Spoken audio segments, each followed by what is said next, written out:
श्री शिवाय नमस्तुभ्यम, हर हर महादेव। आप सभी का मेरे चैनल पर बहुत बहुत स्वागत है।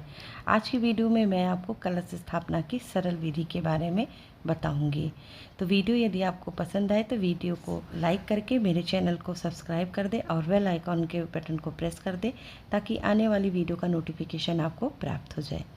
नवरात्रि, तीज, त्यौहार, व्रत या फिर घर में कोई भी पूजा शुभ कार्य हो तो कलश की स्थापना की जाती है।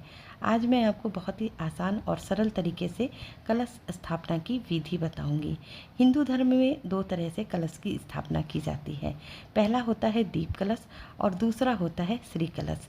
इस वीडियो में मैं आपको दोनों विधियों से कलश स्थापना करके दिखाऊंगी। तो चलिए अब जान लेते हैं कि कलश स्थापना के सरल दो विधियां कौन कौन सी हैं। तो कलश स्थापना के लिए सबसे पहले हमें कुछ सामग्रियों की आवश्यकता पड़ती है, जो कि इस प्रकार है।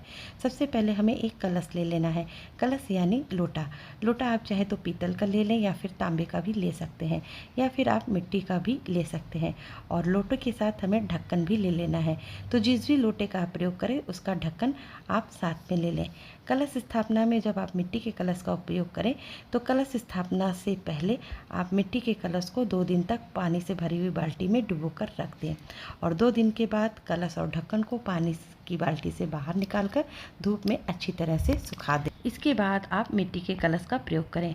कलश लेने के बाद हमें थोड़ा सा गंगा जल ले लेना है और साथ में आम के कुछ पत्ते भी ले लेना है। आम के पत्ते के अलावा आप अशोक या पान के पत्ते भी ले सकते हैं। आम के पत्ते लेते समय आप ध्यान रखें कि बहुत ही पुरानी या बहुत ही नई पत्तियों का चुनाव ना करें। मीडियम पत्तियों का चुनाव करें, जो कि मीडियम पत्तियां काफ़ी लंबे समय तक हरी भरी बनी रहती हैं।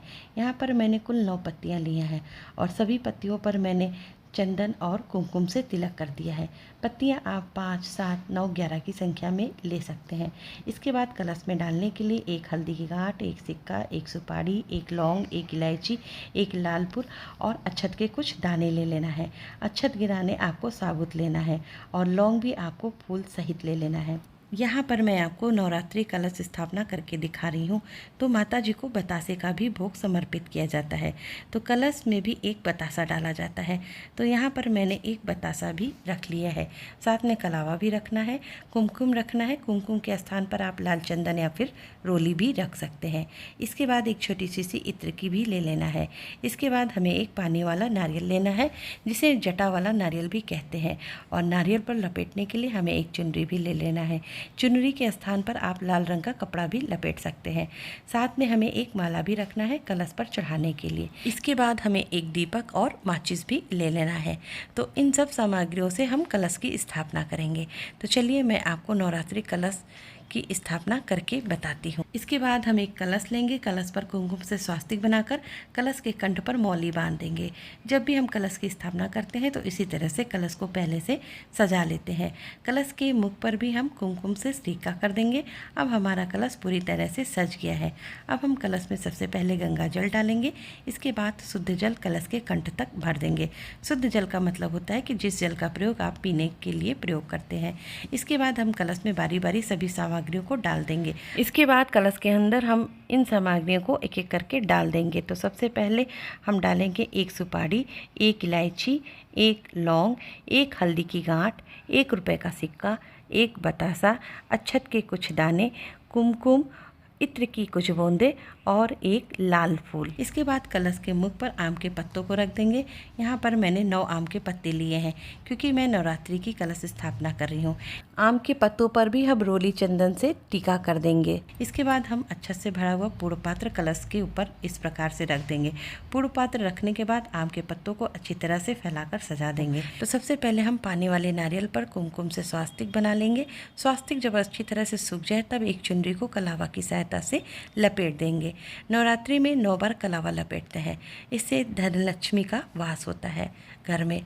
इस तरह से कलश पे रखने के लिए हमारा नारियल तैयार हो जाता है। चुनरी के स्थान पर आप लाल रंग का कपड़ा भी लपेट सकते हैं।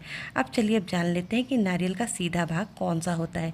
जो भाग आप देख रहे हैं ये नारियल का सीधा भाग होता है। और कलश स्थापना के समय हमें कलश के ऊपर नारियल रखते हैं तो नारियल का मुख अपनी तरफ रखते हैं। इसके बाद पानी वाले नारियल को कलश के ऊपर रख देंगे। नारियल का मुख आप अपनी ओर रखें। इस तरह से श्री कलश की स्थापना करते हैं। जब हम कलश के ऊपर नारियल रखते हैं तो इस कलश को हम श्री कलश कहते हैं। नारियल रखने के बाद अब हम माला पहना देंगे। तो इस तरह से पूजा में श्री कलश की स्थापना होती है।